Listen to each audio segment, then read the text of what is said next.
Alright, so in this video, I'm not sure what I'm going to title it, but I want to keep it short and simple. So I just want to go over the year and how it's been to me, at least for my channel.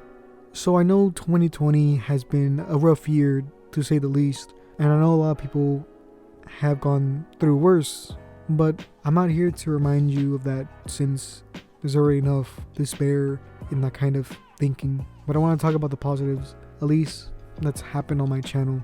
And I'm trying to be genuine when I say this kind of stuff, because I know with my monotone voice and the way I speak might seem, well, I guess lacking emotion, to say it simply. So let's begin at the beginning of the year. I've never been a person that does really resolutions, but I did have a few goals at the beginning of the year, and that was to edit my videos a bit more and to expand my content a bit more, which I think I did both. I did edit a lot compared to what I used to do, which was very minimal and not really much. Nowadays I do a lot more editing depending on the series, because I always edit my audio, but I don't edit the video all the time, and that usually is for time constraints, but I'll get into that later on. So when I mean expanding my content, there's a few types of videos that I was able to do more of in this year, and that was, well, things like the creepypasta videos, my speed drawing, and some of my reviews. I was able to do a couple of each, and I really do like breaking from the norm, I guess you could say, but obviously my specialty is what ifs. Now let's talk about the subscribers that I got in this year. Now I started a year ago around summertime, and by the end of the year I got 2,000 subscribers, the most I've ever had on YouTube, and it was a really big accomplishment. So by the end of this year we were able to get 4,000 more, so we're on track to getting 6,000 subscribers. We just need like literally 2 more by the time of writing this or saying this. And I don't know how to say this without being, I guess, overly emotional, and that might sound weird coming from me who has this type of voice and everything like that, but I do genuinely appreciate the support. There was points in my channel, especially this year, where it was really slow in terms of growth, and that really is something that demotivates me. I know it sounds weird given how big my channel is to some people, relatively, but it is true. When you make content and that you think is good and you try harder on your content, yet you don't get the same success that you used to when you did less stuff, it's like it puts you in a mind state of why even try. But I always had to push on and always try to improve my content, which I try to do, but I'm not the best at editing and I'm not the best at storytelling, but I still try. I guess it's the effort that I put in that is the thing that's motivating me to do more.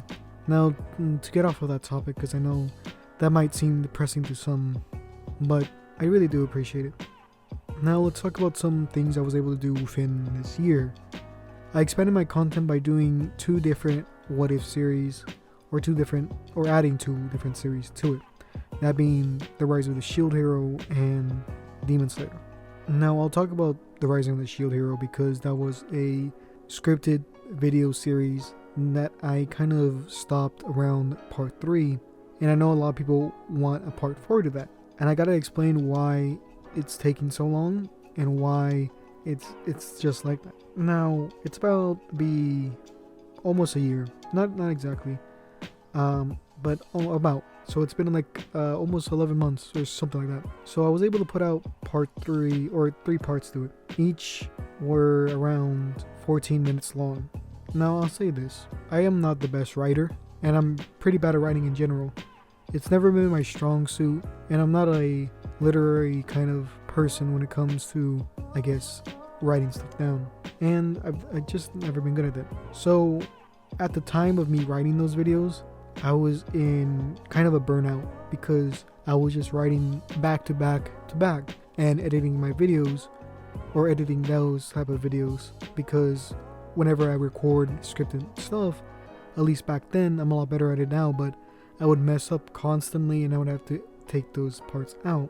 Nowadays I'm a lot better at it, but at the time those were just mentally exhausting to do, especially with my slow laptop. So it was really hard for me to do this type of videos. It was a combination of burnout, a little bit of writer's block, and procrastination. And those are not an excuse. I should have done it earlier and I should have continued writing, but it's stuff like that kind of made me stop writing it. It's not canceled or anything. I do have the fourth part mostly done. It's probably like 60% done in terms of the writing. These are videos where I need to make the story very, very conclusive, and I have to make it make sense because it's just not me talking normally. It's me actually writing it down. And I wanted to flesh out a lot of these characters, like Motiyasu, right? Because a lot of people hate him, and I wanted to flesh him out, his character, instead of being just the guy that everyone hates and things like that. I wanted to give all these characters who don't have personalities and interesting features to them, because a lot of these characters don't have any backstory really and have no character to them.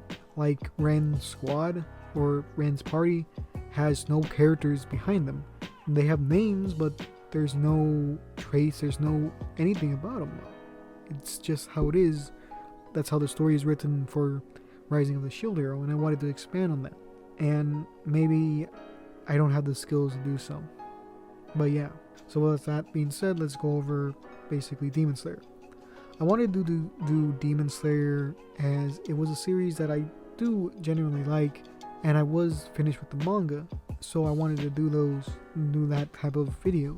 And I was thinking a few like ways to do it, and I had a comment not recently, but at the time, was about what if Tanjiro had Hamon, and I did that video, and that was around the time I got the PC, and I wanted to test it out a bit, and I got a little bit better as I made those parts. And then I switched over to doing what if Tanjiro learned the Breath of the Moon, because I also got that as a comment, and then that series was a lot popular, and I was really focused on that story for a lot of the time, just so I could expand everything, because I really do like Demon Slayer, and to expand on the lesser known breath styles was something I wanted to do.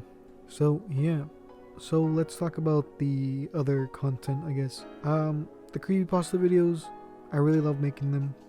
They do take a lot of time to do just by reading it and editing it down, but it's not going to take as much time as it used to. But anyways, so what do I want to do in 2021? Well, I want to continue doing these type of videos, what ifs, and maybe general talks and speed drawing. And I want to include other story videos, whether they just be short stories, creepypastas, or anything of the like. I want to do those type of videos, but I don't know if I'll get support, and I don't expect them to be as big as what ifs. But hopefully my channel can start growing as it used to and pick up a bit more speed, because as it is now, I don't know, it's really uncertain where my channel is going to go.